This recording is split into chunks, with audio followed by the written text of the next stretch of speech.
मैं हूँ किरण ग्रोवर। दोस्तों, मेरी ओर से आप सबको नमस्कार। रक्षाबंधन के पावन अवसर पर आप सबको हार्दिक शुभकामनाएं। आज विचार मंथन का विषय है रक्षाबंधन समावेशी उत्सव। रक्षाबंधन, जिसे राखी के नाम से जाना जाता है, यह एक हिंदू त्योहार है। भारत में भाई बहन के बीच बंधन का जश्न मनाता है। हिंदू पौराणिक कथाओं में निहित है कि रक्षाबंधन, जो हर साल अगस्त और सितंबर के महीने में आने वाले हिंदू महीने श्रावण की पूर्णिमा के दिन मनाया जाता है। रक्षाबंधन का त्यौहार भाइयों द्वारा अपनी बहनों को दिए जाने वाले प्यार, देखभाल और सुरक्षा का प्रतीक है। इस बार रक्षाबंधन का त्यौहार 9 अगस्त के दिन मनाया जाने वाला है। रक्षाबंधन का इतिहास पौराणिक, सामाजिक, सांस्कृतिक, पारिवारिक, राजनीतिक कई पृष्ठभूमियों से जुड़ा हुआ है। जैसे जैसे इतिहास आगे बढ़ता है, राखी के धागे संस्कृति और परंपरा की विरासत के साथ साथ धार्मिक एकता और विविधता को भी आगे बढ़ाते हैं। रक्षाबंधन का मुख्य आकर्षण राखी बांधने की रस्म है, जिसमें बहनें अपने भाइयों की कलाई पर राखी नामक एक पवित्र धागा बांधती हैं। भाई जीवन भर अपनी बहन की देखभाल करने का वचन देता है और राखी बांधना बहन के स्नेह और भाई की सलामती की प्रार्थना का प्रतीक बन चुका है। रक्षाबंधन के त्यौहार को लेकर बहुत सारी कहानियाँ प्रचलित हैं। उन कहानियों को सदियों से लोग एक दूसरे को सुनाते आ रहे हैं। रक्षाबंधन एक ऐसा उत्सव है जो भारत में सहस्त्राब्दियों से मनाया जा रहा है। इसका उल्लेख 3री शताब्दी ईसा पूर्व में भी मिलता है। राखी के त्यौहार से संबंधित कुछ पौराणिक पहलुओं को जानते हैं दोस्तों। राजा बलि और देवी लक्ष्मी की पौराणिक कथा बहुत प्रसिद्ध है।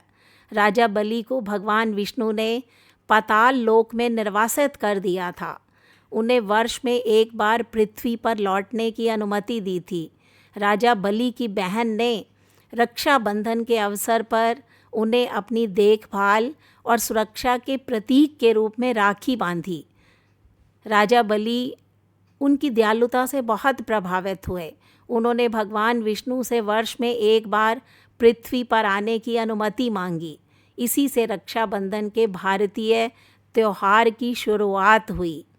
दूसरी पौराणिक कथा जो प्रचलित है दोस्तों, द्रौपदी ने बांधी थी श्री कृष्ण को राखी। राखी द्रौपदी ने भगवान कृष्ण को महाभारत काल के दौरान बांधी थी। जी हाँ, जब इंद्रप्रस्थ में शिशुपाल का वध करने के लिए भगवान कृष्ण ने सुदर्शन चक्र चलाया, तब उनकी एक उंगली कट गई।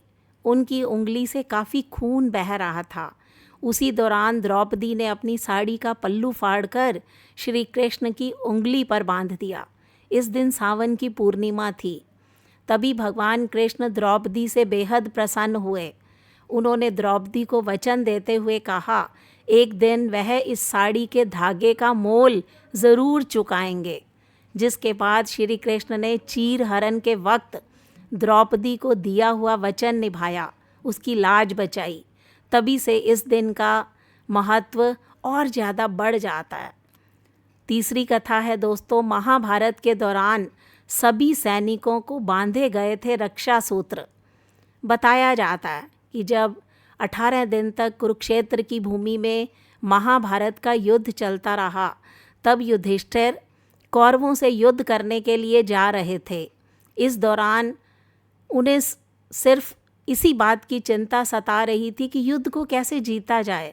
इस बात का निवारण जब भगवान कृष्ण से पूछा गया, तो उन्होंने कहा सभी सैनिकों के हाथ पर रक्षा सूत्र बांधने जाएं। उनके कहने के बाद ठीक ऐसा ही किया गया। महाभारत में जीत हासिल हुई। इसीलिए रक्षाबंधन पर बांधे जाने वाले सूत्र का महत्व और ज़्यादा बढ़ जाता है। इनको बांधने से पहले हमेशा मुहूर्त देखा जाता है, ताकि भाई को किसी तरह का दुख जीवन में ना उठाना पड़े। चौथी एक ऐतिहासिक कथा प्रचलित है। मुग़ल सम्राट हुमायूं और रानी कर्णावती के बारे में है। मेवाड़ राज्य पर एक समय विधवा रानी कर्णावती का शासन था। 1535 में गुजरात के बहादुर शाह ने उस पर आक्रमण किया। उन्होंने दिल्ली में मुग़ल सम्राट हुमायूं को रतन जड़ित राखी भेजी, जिसमें उनसे अपने राज्य की सहायता करने का आग्रह किया गया था। हुमायूं इस समय अवधि के दौरान बहादुर शाह से लड़ने के लिए चित्तौड़ गया था। ये एक ऐतिहासिक कथा प्रचलित है। पांचवी जो कथा है वो रक्षाबंधन के इतिहास में लोक कथा, मौखिक कथा से संबंधित है, जिसमें रुखसाना और पोरस की कहानी हमें सुनने को मिलती है। जब सिकंदर की पत्नी रुखसाना राजा पोरस को राखी बांधती है तो अंततः युद्ध के मैदान में सिकंदर के प्राण वो बख्श देता है। इस लोक कथा को बाद में 1941 में फिल्म सिकंदर ने भी बहुत ज़्यादा लोकप्रिय बना दिया था। राजनीतिक इतिहास भी रक्षा बंधन को समावेशी उत्सव में बदलता है। भारत में रक्षाबंधन का प्रयोग अंग्रेज़ों के खिलाफ विरोध प्रदर्शन करने के लिए भी किया गया था। इसने हमारे स्वतंत्रता संग्राम पर भी प्रभाव डाला। रविंद्रनाथ टैगोर राखी बंधन 1905 में उन्होंने बंगाल विभाजन के खिलाफ विरोध प्रदर्शन करने 2 अलग अलग प्रांतों, हिंदू मुस्लिम बहुल प्रांतों के निर्माण के लिए इस त्यौहार का लाभ उठाया था।